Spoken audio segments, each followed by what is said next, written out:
lymph node tuberculosis, the program perspective.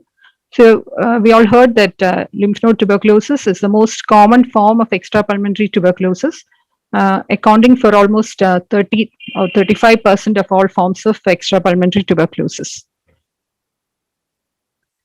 And I shall be discussing the topic under these headings: the diagnosis of lymph node tuberculosis and the issues related to the diagnosis, and then move on to the treatment aspect, especially the issues while the patient is on anti-TB treatment, for after completion of anti-TB treatment, issues related to declaring cure, and issues related to the recurrence.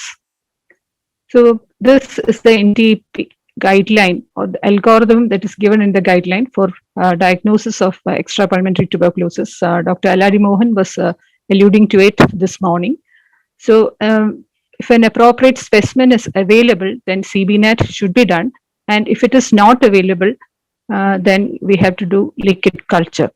But in the case of lymph node tuberculosis, we have to ensure that there is a specimen taken, and we should try to avoid a clinical diagnosis of lymph node tuberculosis as far as possible. Now, things are very easy when we have a simple, straightforward diagnosis. So we have a lymph node presumptive TB, and you subject the node to two tests. One is the pathology, and the other is the nucleic acid amplification test. And pathology report, fortunately, may come as caseating granuloma consistent with tuberculosis, and NAT will show MTB detected, RIF sensitive or RIF resistant, and all that is left is just to start the appropriate treatment. But things are not as easy always, and we have certain issues in diagnosis. For example, when a lymph node excision is done, and only for histopathology, the pathology report comes as granulomatous lymphadenitis. There is no mention of caseation, and the possibilities mentioned are tuberculosis and sarcoidosis. So that is a point of time when the pulmonology opinion is sought, and we often say, please send another sample for microbiology or NAT. And unfortunately, there is no other node palpable, so we are stuck. And in another situation, the surgeon is very keen, very interested. He discusses the case before surgery and plans to take a sample for pathology and NAT or culture. But the excision is done, but because of the hurry in the theater, the house surgeon just puts the sample in formalin, and that is sent to the microbiology lab. So here again, there is need for repeat surgery. These are practical issues that we see every day, even in our endoscopic suits after bronchoscopy is done and a small bit of tissue has been removed. Sometimes it fails to reach the IRL because of this confusion. And how to process an extrapulmonary TB specimen? What you see there is the Falcon tube. So this is triple layer packing is done for the tube, and there is provision to transport the specimen by courier to the concerned lab. All this is done free of cost by the program. And the NTP has issued certain guidelines for processing of the sample. So all fluid extrapulmonary samples can be processed in the periphery. But when it comes to lymph nodes or tissue biopsy, which require homogenization, it should be performed in a TB containment facility, which is available in NRL, IRL, and culture DST labs. And we should not perform aerosol generating procedures like centrifugation and homogenization in labs without biosafety facilities. So our TB cell, state TB cell has been very proactive and has provided biosafety facilities even at the district level. So all that is needed is to establish a linkage with the lab before you actually do the surgery and send the specimen, so that you can avoid delay. And remember, please do not keep samples in formalin, which you intend to do when you intend to do CBNAT. And next scenario is when the lymph node excision has been done and the specimen is sent for histopathology, not for NAT. And the report comes as caseating granulomatous lymphadenitis consistent with tuberculosis. So there is specific mention of caseation. The pathologist is very confident about the diagnosis. The surgeon is happy. But is that enough?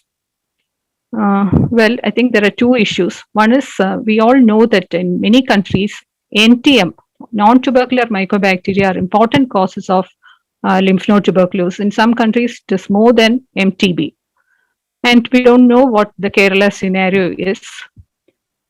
So, if you want a microbiologically confirmed TB, then NAT should be done and MTB should be detected.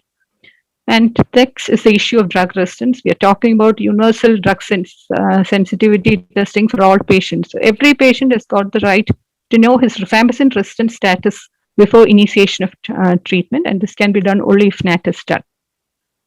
So, how good are these molecular tests? So, look at this scenario where lymph node excision is done and the specimen is sent for histopathology and for NAT, but not culture. So, the report comes as caseating granulomatous lymphadenitis consistent with tuberculosis. Really?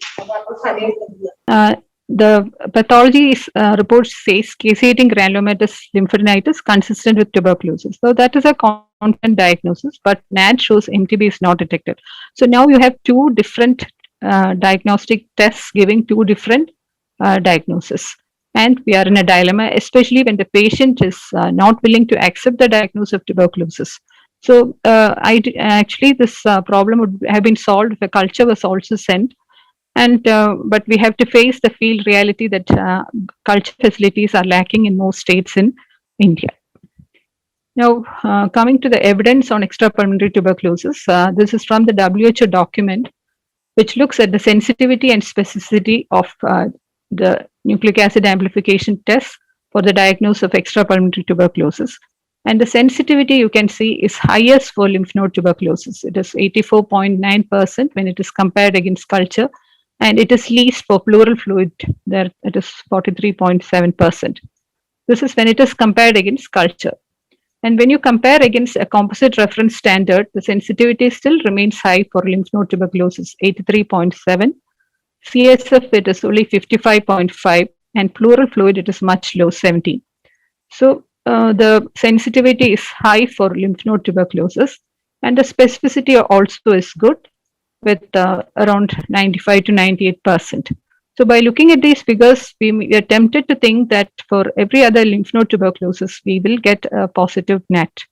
And this is another meta-analysis by Claudio M. Denkiter. And you can see the forest plot here.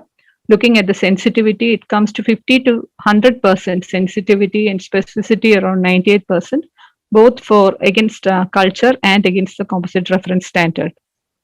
And this is a Chinese analysis showing that the pooled sensitivity is 79% and the specificity is 98% when compared with the composite reference standard.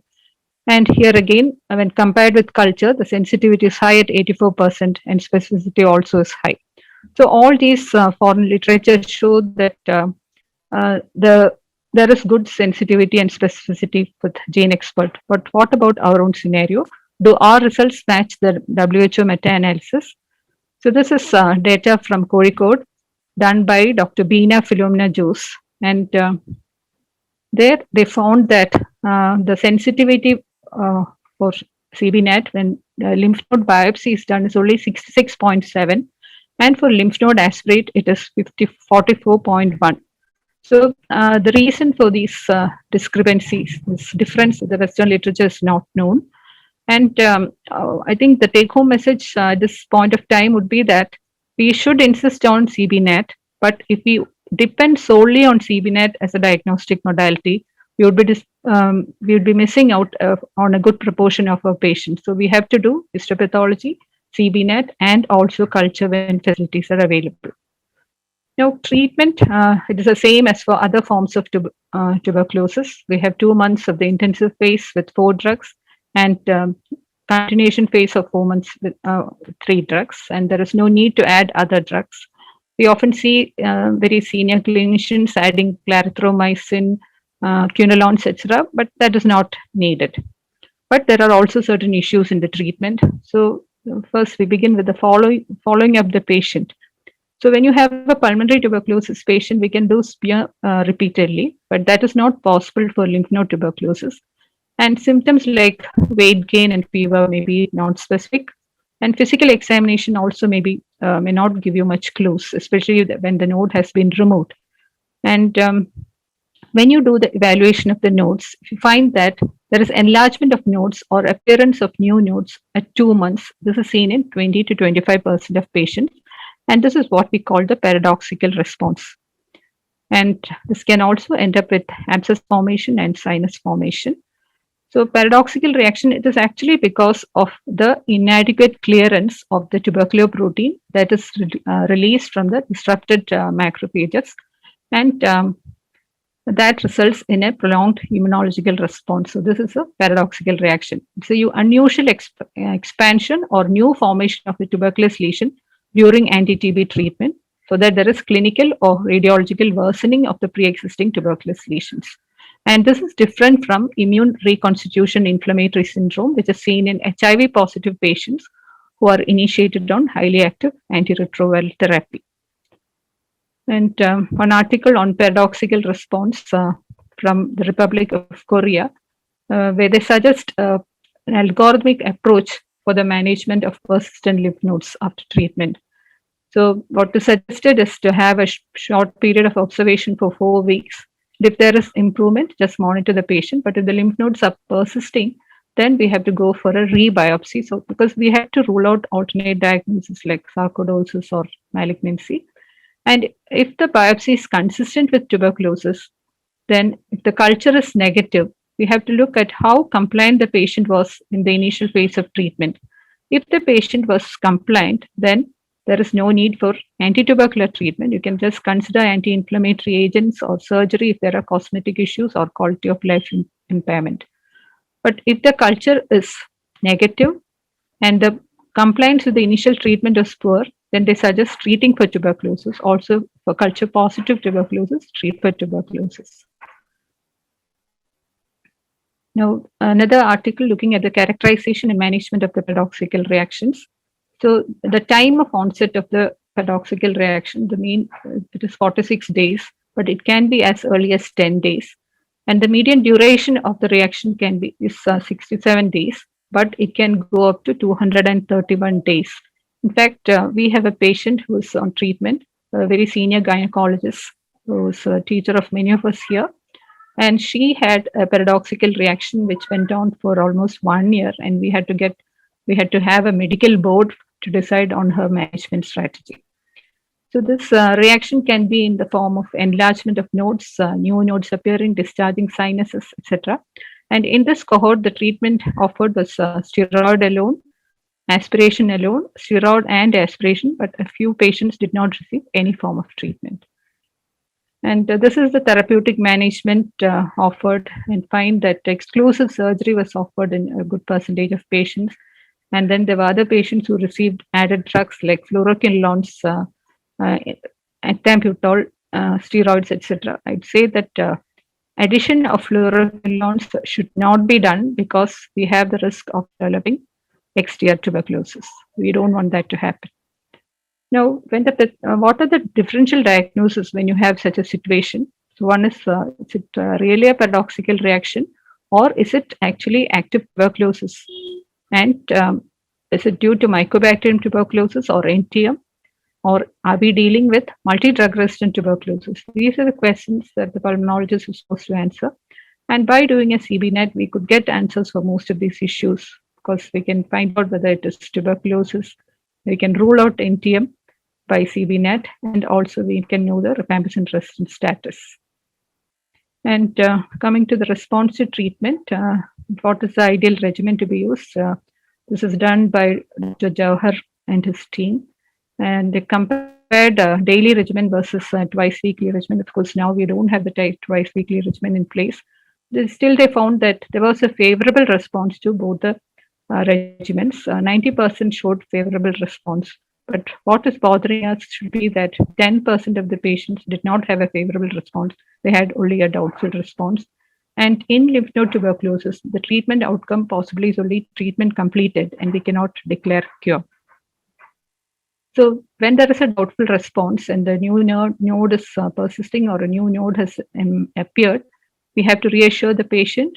And there could be problems with the pathology, because sometimes you see only healed granulomas. But so pathological examination will help you to rule out other causes. And CBNet also can have problems because it can pick up dead bacilli. And we may have to ask specifically for NTM culture if you suspect NTM. Yeah. So when there is a doubtful response to treatment at the end of 6 months and a new node is persisting or new node has appeared, then we have to reassure the patient, and we have sometimes we have to go for surgery. And the granuloma is there. There can be the possibility of a healed granuloma is there, so that can also be confusing. But we can still look for other causes of lymph node enlargement. And CBNet also can be problematic because it can pick up dead bacilli, and we have to insist on an NTM culture if available. And for recurrence, we give more importance to new nodes appearing, and the same tests have to be done, like histopathology, CBNet culture, and NTM culture. So to conclude, the diagnosis of lymph node tuberculosis and treatment is easy. You just have to follow the guidelines. But there are certain issues like appropriate tests not being sent, inappropriate tests being performed, and there's also the issue of sensitivity of the tests and paradoxical reaction, and there is difficulty in declaring success of treatment. Thank you.